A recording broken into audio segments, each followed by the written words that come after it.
I'm Eric Eicher, president of Alpine Bank Durango. As we all live with the new reality of the pandemic, innovative businesses throughout Southwest Colorado are finding new ways to work and serve our community. We invite you to learn more about your neighbors in this edition of Business Matters.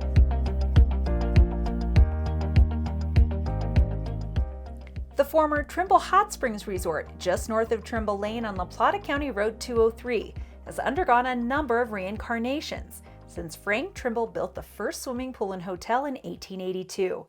But the most recent transformation may be the most dramatic. Durango businessman Brian Yearout, Dan Carter, and his son Kurt Carter purchased the old Trimble Hot Springs in 2019 and began a $10 million transformation that, when finished, will include 16 mineral hot spring soaking pools, 8 Japanese-inspired cedar soaking tubs, and an 83,000-gallon heated saltwater swimming pool. The old hot soaking pool on the north end of the property has been turned into a mini amphitheater and includes a reflexology walking path, dining area, and bar. The group also will renovate and upgrade the spa building, add a new private clubhouse on the far north end of the property, a sauna on the south end, and a clock tower featuring a hot water outdoor shower. Yearout said he and his partners visited hot springs resorts throughout the United States to come up with the design for this newest incarnation. The old facility that they had here was the large pool and being able to take advantage of that, but we went to a few different places, and the intimacy that we can get with smaller pools and the ability to spread out and utilize the property better is really what made us drive to that. It works out great. I think that the customers love it, and it just is kind of giving us a new identity. The first businessman who turned the hot springs into a resort was pioneer Frank Trimble, who moved to the area in 1874 and claimed after soaking in the hot geothermal waters that his rheumatism was cured. Trimble built the first hotel in 1882 and it later burned to the ground. Trimble lost the property to T.D. Burns when he couldn't repay an $8,000 loan. Burns then built the iconic Hermosa House in 1896. Fire destroyed that building in 1931. New owners built a third hotel, which became a center for entertainment, gambling, and clubbing, most famously attracting actors Marilyn Monroe and Clark Gable, who visited while filming Across the Wide Missouri in the 1950s. That building burned in 1957, and the hot springs remained closed for more than 30 years until the Rudy Bear family resurrected the resort with geothermal soaking pools and an Olympic-sized swimming pool.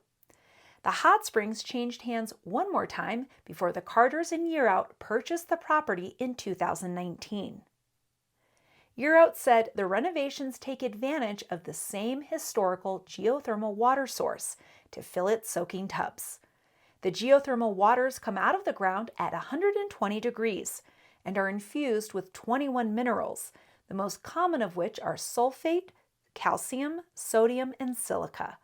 Hot tub temperatures range from about 90 degrees to 110 degrees. The swimming pool has been converted to a heated saltwater pool, and all the waters are infused with nanobubbles of pure oxygen. So the oxygen is nanobubbles of oxygen. We're taking advantage of a company out of Phoenix that developed the process.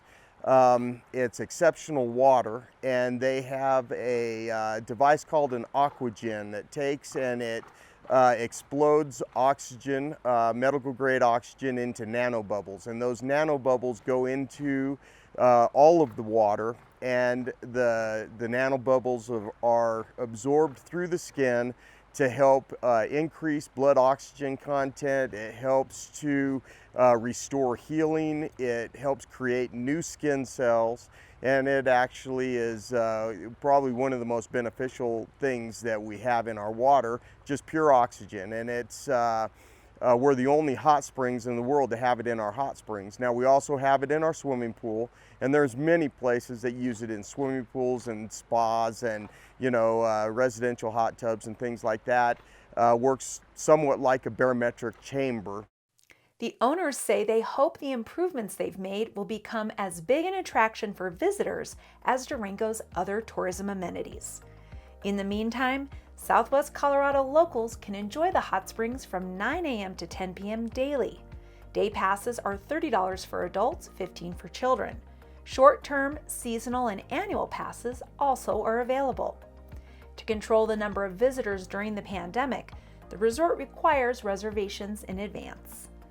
For more information about the hot springs, visit DurangoHotSpringsResortAndSpa.com. Thanks for watching this edition of the Local News Network. Be sure to stay up to date with the latest news in your area through Twitter and Instagram. I'm Wendy Graham Settle.